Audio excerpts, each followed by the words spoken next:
Kumusta mga kabayan? Ito nga pala si Randy TV. Sabi nga ni MacArthur, I shall return. Subscribe na!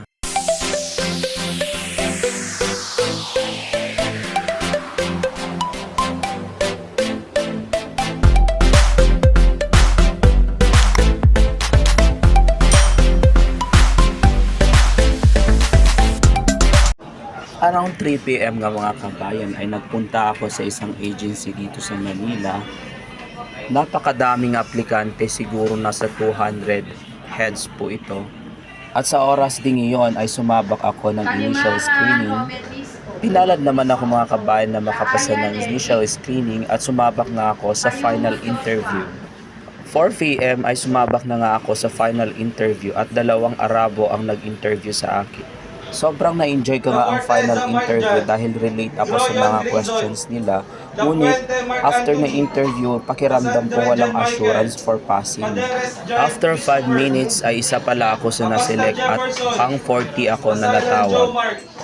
Medina Junior Ricardo, Cabrera Carlo, Brando Randy, Yehey, natawag na nga yung pangalan ko dito.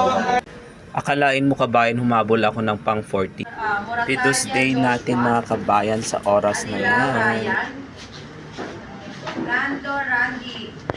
After being physically fit din natin mga kabayan ay kailangan tayong magpabaksin.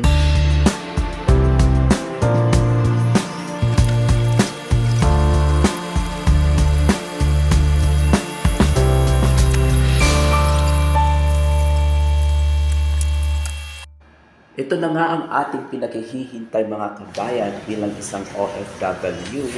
Approximately 15 heads ang naka-schedule ngayon with Sasho Agency dito sa NAIA Terminal 1 papuntang Riyadh, Saudi Arabia.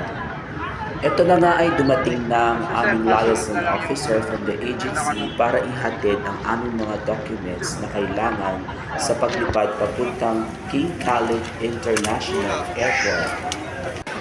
Eto na nga mga kabayan ay nandito na tayo ngayon sa curtain area dito sa Philippine Airlines para ibakilo ang ating luggage. Kinakabahan nga ako mga kabayan dahil ang kilo ng aking luggage ay 13 kilogram, point something at ayan siya. Tinanong lang ng officer ang aking pangalan at saang destination ako pupunta.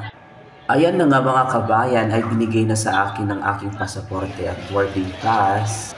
Dito naman sa immigration ay kailangang nakagawa ka ng e-travel pass at yun lang ang kailangan nila. Kapag OFW pass ang iyong dala ay mabuboy ito. Eto na nga mga kabayan ay excited ang aking kasama at nagpicture-picture pa kami papuntang departure area. Ayan na nga mga kabayan ay ang dami pong pupunta ng Saudi Arabia dito sa departure area at nagre-ready ng aeroplano upang kami ay sumakay. Sa PL564 nga kami sasakay sa oras na yan. Eto na nga mga kabayan ay papasok na po kami sa aeroplano sa mga oras na yan at 11:50 in the morning. At ayan, nag-picture pa ako sa labas upang maipakita sa inyo at napakasaya naman yung feeling sa mga oras na yan. Ika nga nila, it's a privilege na makasakay sa ating sariling Philippine Airlines. Mabuhay, di ba? Bilang isang OFW nga mga kabayan ay kailangang matatagkat dito sa ibang bansa. Sa lahat ng hamon sa buhay ay kailangan kang maging handa, di ba mga kabayan? Eto nga mga kabayan ay nandito na tayo ngayon sa loob ng aeroplano at syempre pinagkain tayo ng masarap na beef caldereta, diba? Eto nga mga kabayan ay nakalapag na tayo ngayon sa King Khalid International Airport at 5 PM in the afternoon. Naglalakad na kami sa mga oras na yan para pumunta ng immigration. At eto na nga ang kabuuan ng King Khalid International Airport at tignan nyo naman ang forma, diba? Loosen your buckle and pull, but fasten the double buckle fully and pull release. If you are with an infant, fasten your seatbelt, wrap your arms around your infant's waist. Your life vests are hung under your seats or in the middle of your armrest. On a water landing, remove sharp objects from your body. Slip vest over your head. Take tape around your waist. Push hand to buckle. Always take your time. When outside the aircraft, pull down sharply the two inflation cords at the lower end. The life vest is inflated going to pontoon. Push pin inward to release air. Do not inflate your life vest inside the aircraft. The lamp will activate when the battery is immersed in water. In the unlikely event emergency oxygen is required, oxygen mask will drop from above you. Welcome to the Kingdom of South America. Local time is 57 minutes past the hour 4 in the afternoon. The date today is September 26, 2023. Ground temperature is recorded at 42 degrees Celsius or 107 degrees Fahrenheit. Remain seated with your seatbelt securely fastened until the seatbelt sign is switched on. For an orderly manner of disembarkation, passengers must remain seated and await instructions for the plane. We shall commence passenger deplaning as soon as we receive clearance to do so. All passengers with connecting flights out of Riyadh will be given priority.